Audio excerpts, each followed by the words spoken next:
Evin içinde lan var, yakın olan əlaqə. Qısa məsafədə sürətlə açılar hər bir səhifə. Məktəbdə işdə, həyatda eyni qaydadır. Yerli şəbəkə varsa adılan adlanır.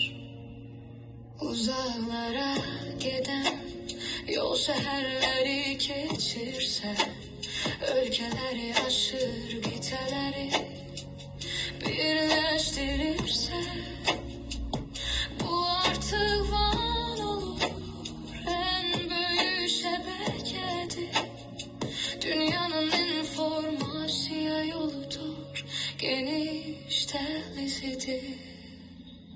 IP ünvanı 4 hissədən ibarətdir. Hər hissə 0-dan 255-ə qədər ölçüdədir. Router yolu göstərir, switch paylayır məlumatı. DNS adları oxuyur və ünvanları tapır asanlıqla. Fiber optik kabellər işıq sürəti ilə ötürər.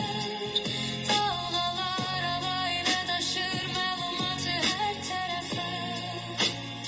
Upload göndərir, download alır, hər klik bir axındır. Şəbəkə işləyir səssiz, amma hər şeyi birləşdirir bizə.